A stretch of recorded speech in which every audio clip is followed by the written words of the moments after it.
Hello दोस्तों, स्वागत है आप सभी का हमारे इस YouTube चैनल AHSEC अड्डा पर। आज मैं इस चैप्टर को एक्सप्लेन करने वाला हूं।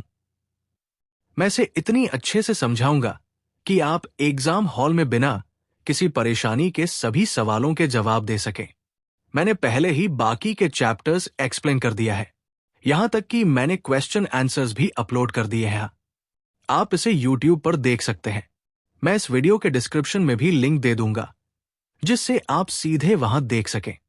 और हां, इस तरह के और वीडियो पाने के लिए चैनल को सब्सक्राइब करके रखें। तो चलिए शुरू करते हैं।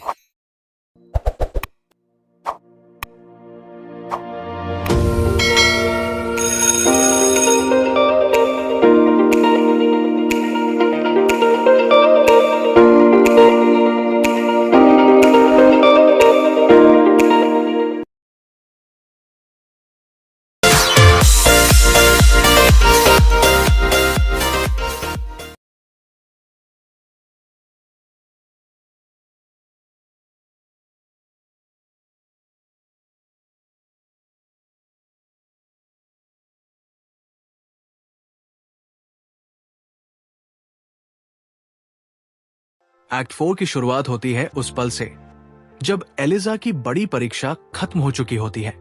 हिगिंस और पिकरिंग उसे एम्बेसडर्स गार्डन पार्टी में ले गए थे, जहां एलिजा ने अपनी ट्रेनिंग का सबसे बड़ा प्रैक्टिकल टेस्ट पास कर लिया है। अब वो अपने घर यानी हिगिंस के रेजिडेंस पर लौटे हैं। बाहर की दुनिया में एलिजा की सक्सेस हो चुकी है, लेकिन अब एक्ट का फोकस इस सक्सेस के बाद के इमोशनल और साइकोलॉजिकल इम्पैक्ट पर शिफ्ट हो जाता है। बर्नार्ड शॉ यहां दिखाते हैं कि आउटवर्ड सक्सेस के बाद एक इंसान के भीतर क्या खालीपन और सवाल उठते हैं, और सोसाइटी इस ट्रांसफॉर्मेशन को कैसे देखती है। हिगिंस और पिकरिंग बहुत रिलैक्स्ड मूड में होते हैं। दोनों ही अपनी इस जीत से बहुत खुश होते हैं। वे एलिजा की सक्सेस को अपनी स्किल और कैपेबिलिटी का प्रूफ मानते हैं। वे खुद को कंग्रेचुलेट करते हैं, अपनी स्ट्रैटेजी और फोनेटिक्स की नॉलेज पर प्राउड फील करते हैं। दोनों के टोन में एक हल्की एरोगेंस होती है, क्योंकि उन्हें लगता है कि उन्होंने एक इम्पॉसिबल टास्क को आसान बना दिया। वो इस बात से इतने खुश होते हैं कि एलिजा की प्रेजेंस को जैसे भूल ही जाते हैं। उनके लिए एलिजा इस समय केवल एक प्रोजेक्ट बन चुकी होती है, जिसका गोल अचीव हो चुका है। एलिजा क्वाइटली इस पूरे सीन को देखती है। वो सब सुन रही होती है जो हिगिंस और पिकरिंग आपस में बात कर रहे हैं। उनकी बातों से उसे महसूस होता है कि वो बस उनके लिए एक प्रोजेक्ट या एक्सपेरिमेंट थी। उसे ये एहसास होता है कि उसकी सक्सेस पर कोई उसकी पर्सनल अचीवमेंट के तौर पर खुश नहीं है। हिगिंस और पिकरिंग उस पर एक इंडिविजुअल के तौर पर गौर नहीं कर रहे होते, बल्कि वो केवल अपने विक्ट्री पर सेलिब्रेट कर रहे होते हैं। एलिजा के लिए ये मोमेंट बहुत पेनफुल होता है। एलिजा की अंदर की खुशी, जो उसे अपनी सक्सेस से होनी चाहिए थी, वो कहीं गायब हो जाती है। उसके अंदर एक खालीपन भर जाता है। उसने अपने पूरे अस्तित्व को, अपने स्पीच, मैनर्स, हैबिट्स सबको चेंज करने के लिए मेहनत की, लेकिन अब जब वो सक्सेस पाई है तो उसे अपना फ्यूचर और अपनी आइडेंटिटी ही नजर नहीं आती। वो सोचने लगती है कि अब उसका नेक्स्ट स्टेप क्या होगा। उसे लगने लगता है कि उसने अपनी पुरानी दुनिया तो छोड़ दी, लेकिन नई दुनिया में उसकी कोई जगह नहीं बनी है। हिगिंस का एटीट्यूड इस पूरे एक्ट में बहुत कोल्ड और इंडिफरेंट रहता है। वो एलिजा को धन्यवाद देना भी जरूरी नहीं समझता।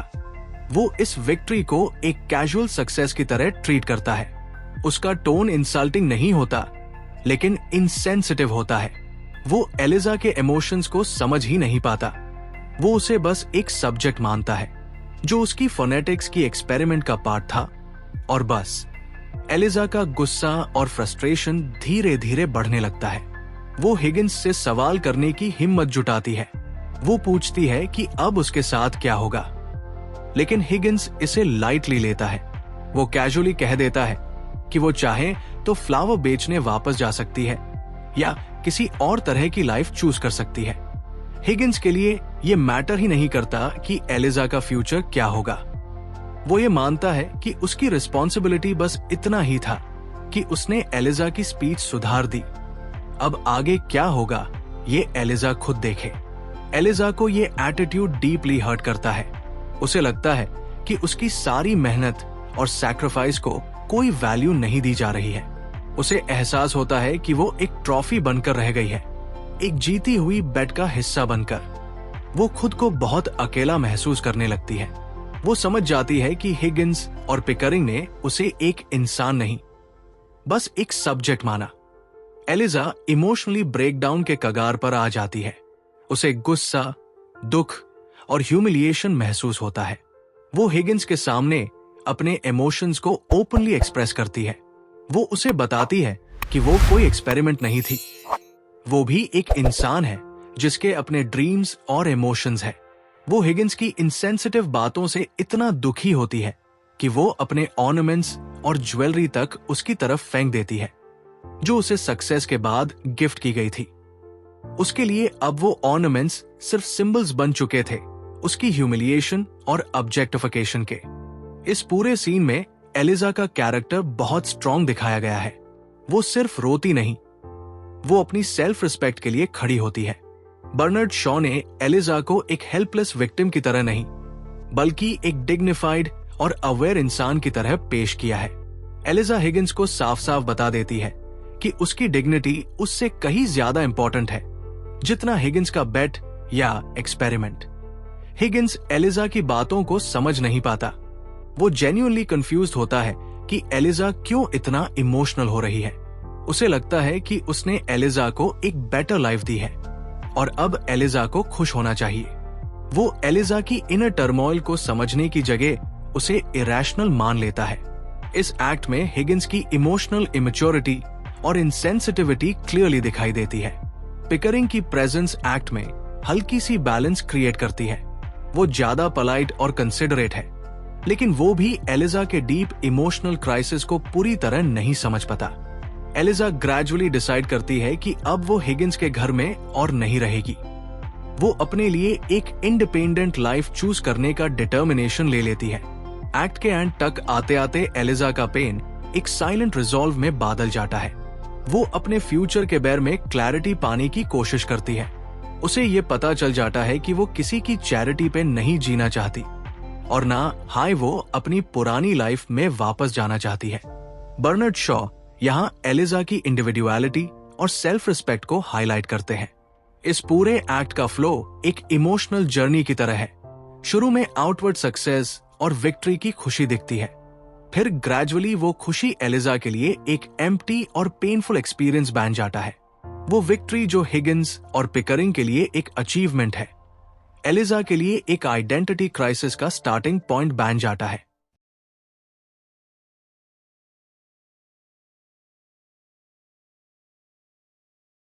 एक्ट 5 की शुरुआत होती है उसी टेंशन और इमोशनल स्टॉर्म के बाद जो एक्ट 4 में एलिजा और हिगिंस के बीच पैदा हुआ था। एलिजा अब हिगिंस के घर को छोड़ चुकी है और अपनी सेल्फ रिस्पेक्ट की तलाश में बाहर निकल चुकी है। हिगिंस और पिकरिंग को जब ये पता चलता है कि एलिजा घर छोड़कर चली गई है, तो वो दोनों परेशान हो जाते हैं।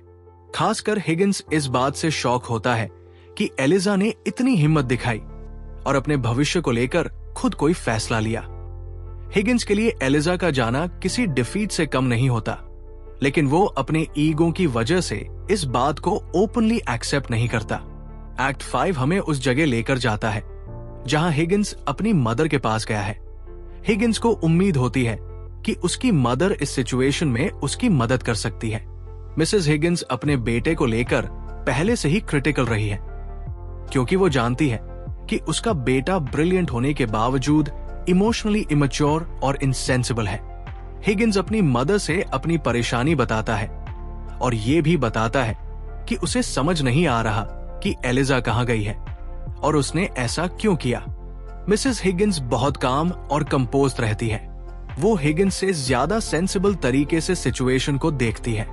वो हिगिंस से कहती है कि उसने एलिजा के साथ कैसा व्यवहार किया, वो खुद उसके इस हालात के लिए जिम्मेदार है। मिसेस हिगिंस जानती है कि एलिजा के साथ जिस तरह का प्रयोग किया गया वो उसके मन में एक आइडेंटिटी क्राइसिस पैदा करेगा, और वही हुआ। वो अपने बेटे की परेशानियों पर सिंपैथी दिखाने की बजाय उसे मिरर दिखाती है ताकि वो खुद अपने फ्लॉज को देख सके। इसी बीच एलिजा भी मिसेस हिगिंस के घर पहुंचती है।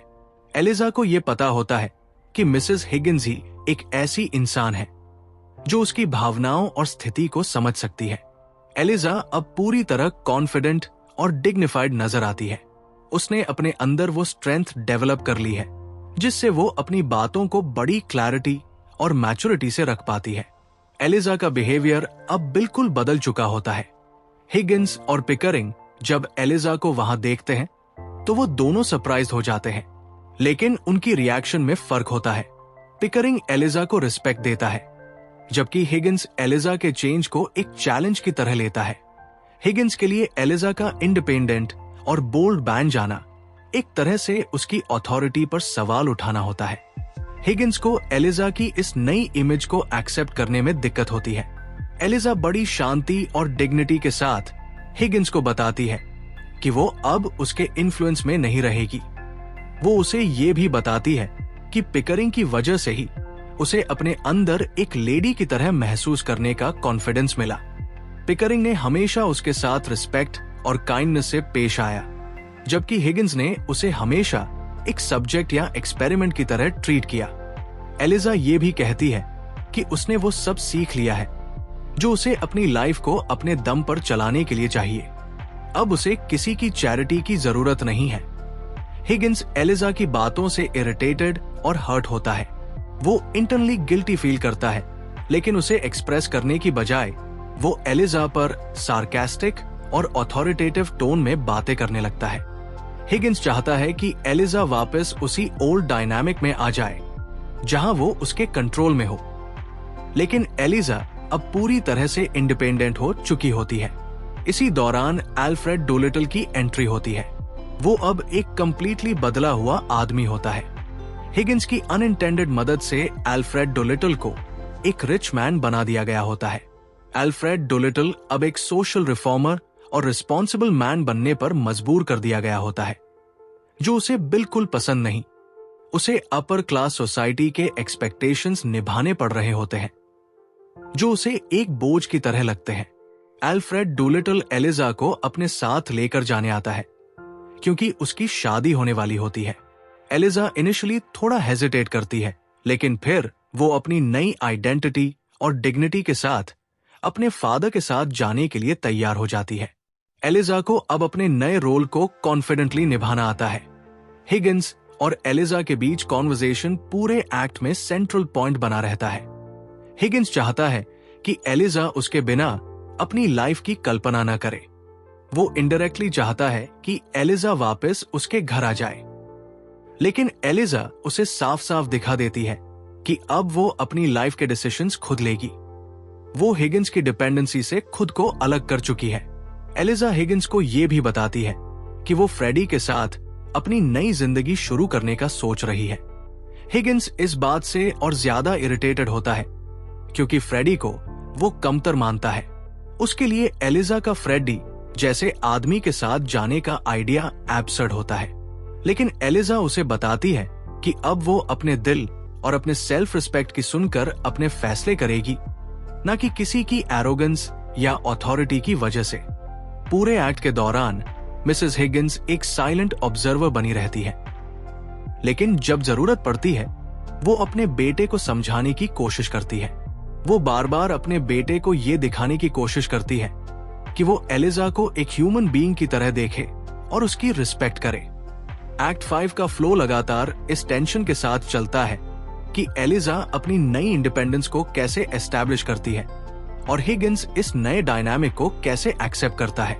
एक्ट के एंड तक आते आते ये साफ हो जाता है कि एलिजा अब पूरी तरह एक मैच्योर और डिग्निफाइड वुमन बन चुकी है। वो हिगिंस की डिपेंडेंसी और उसके एक्सपेरिमेंट की शैडो से बाहर निकल चुकी है। हिगिंस एक्ट के आखिरी मोमेंट्स में आउटवर्डली कैजुअल दिखता है, लेकिन अंदर से वो इस बात को एक्सेप्ट नहीं कर पाता कि एलिजा अब उसकी कंट्रोल में नहीं है। वो अपने स्टाइल में एक कॉन्फिडेंट और ह्यूमरस टोन रखता है, लेकिन उसे पता होता है कि एलिजा ने उसे पीछे छोड़ दिया है। एलिजा अपने फ्यूचर के लिए एक नई राह चुनकर वहां से जाती है। वो हिगिंस को पीछे छोड़ते हुए अपनी रिस्पेक्ट और फ्रीडम के साथ आगे बढ़ती है। एक्ट 5 की एंडिंग नेचुरल और फ्लोइंग होती है। एलिजा और हिगिंस की रिलेशनशिप एक अनरिजॉल्व टेंशन के साथ खत्म होती है। Bernard Shaw deliberately dramatic closure नहीं देते, क्योंकि वो दिखाना चाहते हैं कि रियल लाइफ में ऐसे कॉन्फ्लिक्ट्स कंप्लीट रेजोल्यूशन के साथ खत्म नहीं होते। एलिजा अपने फ्यूचर के लिए एक नए रास्ते पर निकल पड़ती है और हिगिंस अपने ईगो और लॉस के साथ वही रह जाता है। प्ले का ये अंत स्टूडेंट्स को ये सिखाता है कि आइडेंटिटी और डिग्निटी की जर्नी कॉम्प्लेक्स होती है और ट्रांसफॉर्मेशन सिर्फ अपीयरेंस चेंज करने से नहीं होती, बल्कि इनर स्ट्रेंथ और सेल्फ रियलाइजेशन से होती है।